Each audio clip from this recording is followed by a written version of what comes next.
जनाजे के साथ जाने का सवाब।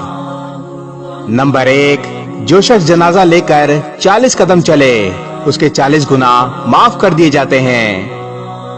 नंबर 2, बंदा मोमिन के मरने के बाद सबसे पहली जजा ये दी जाती है कि मैयत के साथ कब्रिस्तान तक जाने वालों के गुनाह बख्श दिए जाते हैं। नंबर 3, जो शख्स जनाजे के साथ चला और इस पर नमाज पढ़ी तो उसको एक किरात के बराबर सवाब मिलेगा।